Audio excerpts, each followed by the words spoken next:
n'iteka ryose.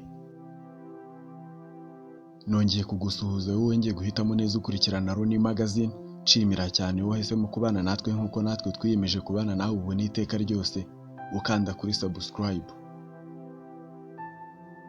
Umunsi wiswe w'abakundana, birangira ubaye w'abakundana koko. Hirya no hino ku isi, itariki ya 14 Gashyantare igeze, abakundana batangira kohererezanya impano zitandukanye, indabo cyangwa se ibindi bitewe n'amahitamo y'utanga impano.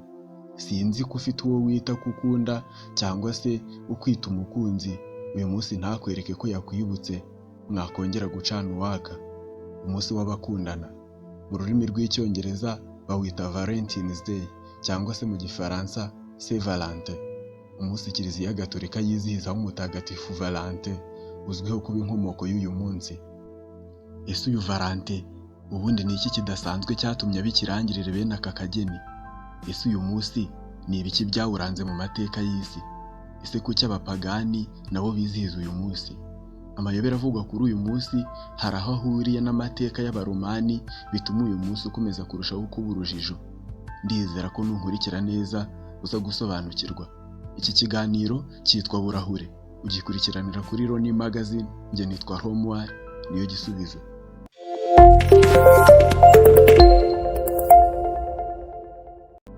Muri Kiliziya Gatolika havugwa abatagatifu batatu batandukanye, bose bitwa ba Valentin cyangwa se Valentinus, kandi bose bapfuye bishwe. Inkuru ya mbere ivugwa ni y'umupadiri witwa Valentin wakoze ubutumwa bwe mu kinyejana cya 3 i Roma, ubwo umwami w'abami Claudius wa kabiri, nyuma yo kubona ko abasore batashatse bavamo abasirikare beza kurusha abasore bashatse, agategeka ko abasore bose bamburwa uburenganzira bwo gushaka bagakomeza kuba ingaragu. Padiri Valentin ibi yabibonye nk'akarengane, abona nta butabera burimo namba. Nibwo yafashe umwanzuro nka padiri akajya asezeranya rwihishwa abasore n'abakobwa bikundaniye.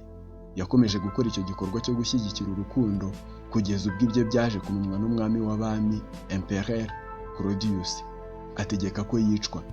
Iyo ni inkuru ya mbere ivugwa ku ntwari y'urukundo mu mateka y'isi. Nyamara hari abandi bavuga ko uyu munsi w'ikiruhuko mu bihugu hafi ya byose uturuka kuri mutagatifu Valentin de Terni, umwepiskopi nawe waciriwe umutwe na Claudius wa kabiri hanze y'umurwa wa Roma.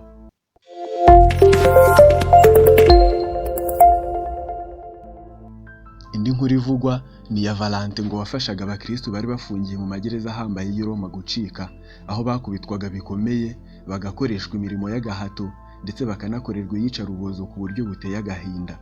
Ubwo yafatwaga akaza kwicwa azize kugerageza kubafasha gucika.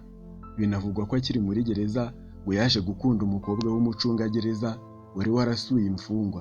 Mbere y'urupfu rwe akaza kumwandikira ibaruwa isinyeho yanditse ngo Deto Valentin, from your Valentin, Valentin wawe.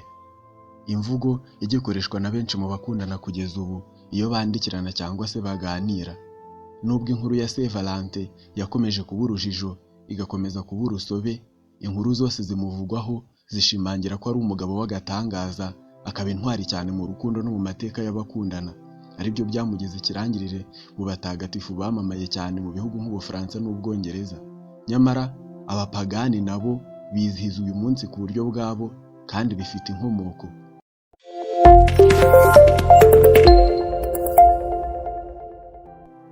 Mu gihe abenshi bizera Saint Valentin nk'umunsi w'abakundana wizihizwa rwagati mu kwezi kwa Gashyantare, ndetse ugahuzwa n'itariki bibukiraho isabukuru y'urupfu cyangwa se ishyingurwa ry'uyu Valentin ryabaye ahayinga mu myaka ya za 270, abandi bemeza ko Kiliziya Gatolika yashyizeho uyu munsi mu rwego rwo kugerageza gukirisitura cyangwa se gukristianiza umunsi wari usanzweho wa gipagani.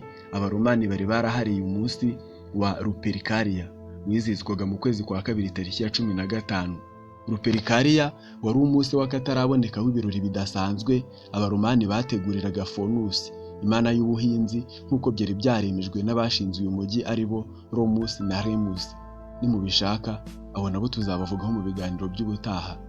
Iyo ibirori byatangiraga rero, abagize Luperci aribo abahereza bitambo bo mu baromani bahuriraga ahantu hera mu buvumo, aho abana Romulus na Remus bashinze umujyi wa Roma bizeraga ko ariho barerewe n'ikirura cy'ikigore aricyo bitaga rupa mu rurimi rwabo. Abo baherezabitambo rero batambaga intama nk'igitambo cyo gusaba uburumbuke, bakanatamba imbwa nk'igitambo cyo gusaba gusukurwa cyangwa se kubabarirwa ibyaha. Nyuma yaho rero bafataga uruhu rw'ihene yatambwe bakarukataguramo uducece, bakagenda badukoza mu maraso y'igitambo, bakajya badukubitisha abagore ndetse n'imyaka hirya no hino.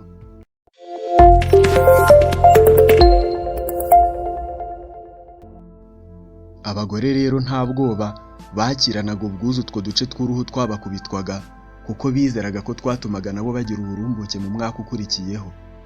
Abakobwa batarashaka rero nabo bafataga ikigara kinini cyane, urne, bakandikaho amazina yabo. Abasore bo mu mujyi rero nabo b'ingaragu barazaga kuri cya kigara, maze nyuma yo gusoma kuri divayi y'akataraboneka yabaga ikirimo, bagahitamo izina rimwe mu mazina cyanditseho, ariryo ryabaga ari iry'umukobwa bagiye kumara umwaka wose ari couple bakundana. Inyinshi muri izo couple byarangiraga zikoze ubukwe.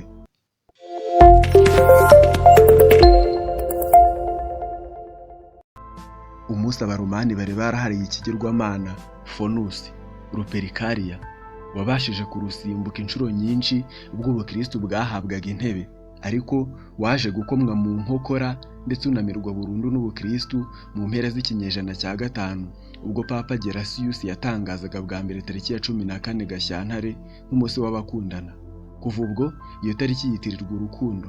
Byaje no kuvumburwa ko mu bihugu by'Ubwongereza n'Ubufaransa tariki ya 14 ari umunsi w'intangiriro y'ibihe by'ibangurirana ry'ibiguruka, mating season.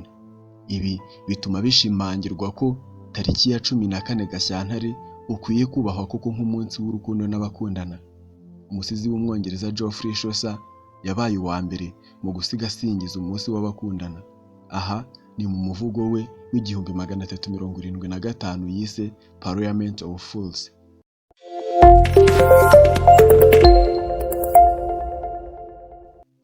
Ndagushimira kuba wabanye nanjye mu kiganiro burahuri cy'uyu munsi. Nkibutsa ko iki kiganiro ugiye kurikiranira kuri Roni Magazine. Njye nitwa Romuald niyo gisubizo. Niba ari ubwa mbere ugeze kuri Roni Magazine, ndagushishikariza guhitamo neza, uhitamo kubana natwe nk'uko natwe twiyemeje kubana nawe ubu n'iteka ryose. Uburyo nta bundi ni ugukanda kuri subscribe. Ndabakunda cyane, kugira Imana, amahoro n'amafaranga nibyo mbifuriza. Mugire ubuzima kandi mbifurije umunsi mwiza w'abakundana. Happy Valentine's Day. Bonne fête de Saint Valentin. Ciao.